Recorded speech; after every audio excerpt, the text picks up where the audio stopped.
Maswera sei vateereri, ndadzoka zvekwamuri neimwe nyaya takatumirwa naHadhi. Ari kuti iye ndiri murume ari kuma-late 30s ndichigara kunyika yevatorwa. It's been 11 years ndichigara kuno. Pandakauya zvakanga zvakaoma, ndakanga ndisina kana basa rine musoro ndakanga ndafambira. Asi nekuda kwekuti nhamo yakanga yanditamba tsvina, ndakafunga kuti let me go and look for greener pastures. Ndasvika kuno, ndakatanga kuita chibasa chiya chekupakisa vanhu mota pamamalls.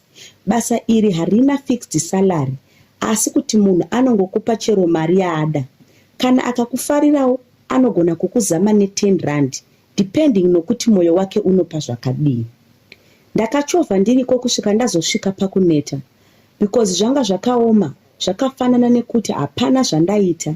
Sometimes per day chaipo waigona kubuda ne less than 50 rand chaiyo.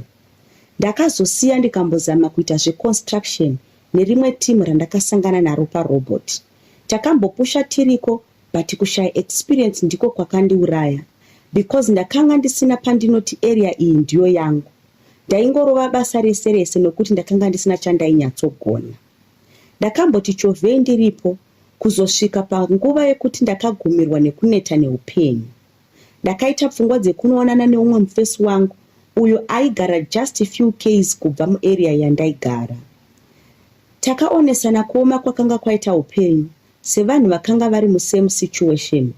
Takazokurukura tikafurira hedu kuti tiite option yekunoromba. Takatsvaka kuti angatibatsire ndiani kusvika tazonzwa zveimwe n'anga yakanga yarura kuMalawi. Takawirirana kuti taizoendako tonoromba kuti tive nemari. Takatozviudza kuti zvakangofanana because mabasa acho akanga asiri kubatika. Takaunganidza mari tikaenda kuMalawi kuya. Tasvikako takatsvaka paive nen'anga iya sekuudza kwatakaitwa neakatiraira. Panguva iyi takanga tatozviudza kuti chauya. Tasvika paye takawana sekuru varipo, vari mudare nevanhu vakati one day. Chikamu chedu chakazosvika tikapindawo mumatare. Sekuru vakati, nyaya yamafambira ndaiziva, asi pano panodiwa varume vane ushingi. Vakati timire kusvika kwasviba, ndipo pavaizokwanisa kutanga kutigadzirira mishonga yedu. Takagara hedu kusvika kwasviba kuti tsva, ndipo patakazodedzwa zvakare, tikanzi nasekuru bvisai mbatya dzenyu. Apa yaiye nguva yechando, veduwe takatonhorwa musi uyu. Tabvisa paye, takatanga tatemerwa nyora kusika rudzi. Tapedza, takazorwa zvimwe zvinhu zvakanga zvakaita sepowder yeblack, zvainamira, zvichivava kuita kunge gavakava. Takabva tanzi nasekuru, tinofanira kuitana mukadzi nemurume ipapo, kuvatana nekusimu. Zvinova zvinhu zvakatikatyamadza. Takamboda kuti tirambe, asi sekuru vakati pachikamu chatakanga tava ichi, pakanga pasina way out, nokuti takanga tatoona zvizhinji. Saka tikaramba, havaizoona chaedza pakudzokera kwedu. Zvisinei takangozoguma tazviita. Tapedza takapiwa mukomana umwe anoshandidzana nasekuru mumatare. Ndiye aifanira kunotiratidza kurukova kwataifanira kuenda kunogeza tisina kupfeka. Takaenda tikageza. Tapedza tikanzi tichidzokera kumatare kuna sekuru. Asi pakufamba kwedu, hapana kana mumwe chete aifanira kucheuka kana kutaura nemumwe kusvika tasvika kumatare. Sekuru vakati, iyi ndiyo miko yekutanga. Miko yechipiri, takanzi hataifanirwa kuroora kana kuita mwana. Takabva tapiwa mazuva 3 ekunotsvaka mwana mukomana ane 7 years, wataifanira kuuraya tega isu, touya nemoyo wake nebvudzi rake. Takaita mazuva 2 tichitsvaka mwana uya wataifanira kuti tichekerese. Zvisinei takazomuwana, ndokumuuraya sematauriro akaitwa nasekuru. Tikatora moyo wake nebvudzi rake takananga nazvo kuna sekuru. Tasvika vakazvitora, vakazvisanganisa nemishonga yakasiyana-siyana.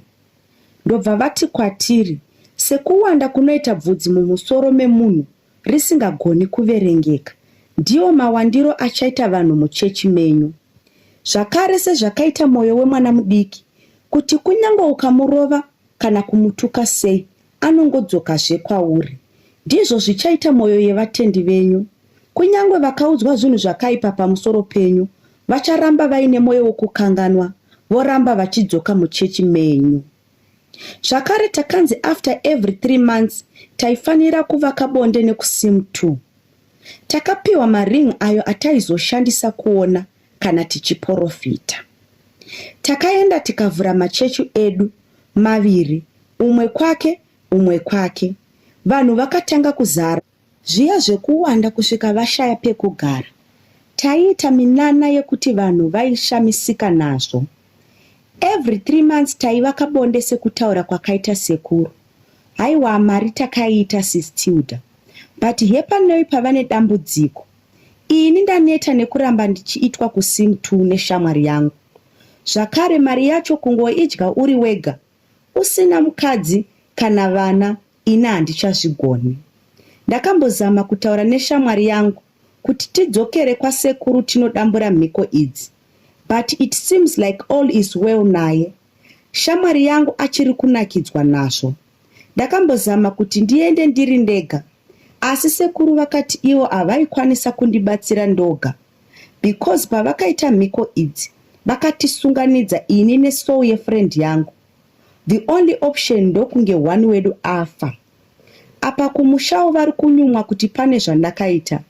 Because pakambobuda runyerekupe kuti pane vakafamba, vakanzwa kuti ndine mhiko dzandakabata-bata. Nokuti yangu mari haifanire kudyiwa nemunhu kana kubatsira anyone woukama. Please kana maposta nyaya yangu, ndokumbirawo mundizivisewo kuinbox. Zvichida ndingawana imwe n'anga ingagona kundibatsira ini ndiri ndega. Ndatenda hangu. Vateereri, ndo imwe yeconfession yatakatumirwa naID. Regai tisiye mucomment section kuti pane vangagona here kumubatsira. Regai tipinde muconfession yedu inotevera. I am a single mother of 2, age 36. Ndinogara kuno kuMauni, kuBotswana, kunova ndiko kwandiri kushanda as a house help pamba yemumwe muIndia. This is the 3rd year ndichishanda pamba apa, asi kutaura chokwadi zvaizvezvi hapachagarike. MuIndia uyu ane mukadzi nevana vake 3. Vana ava vanondifarira zvokuti even mukadzi wacho munhu akasununguka uye haana basa nezvakawanda.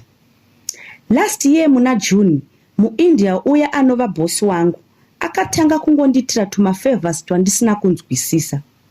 Even paiuya salary yangu chaiyo, aitomeka sure kuti aisa something pamusoro.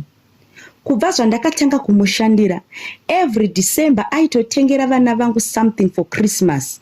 Sezvo ndakanga ndambomutsanangurira situation yangu before.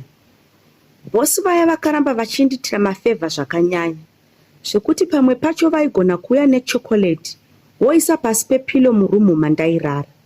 Izvi zvakaramba zvichienderera mberi, kusvika pakuti nemafuta chaiwo ekuzora vakanga vaakutenga. One day mudzimai wabosi asipo ari kubasa, bosi vangu vakadzoka kumba, sevanhu vakanga vaine mashops avo, vairana their own business.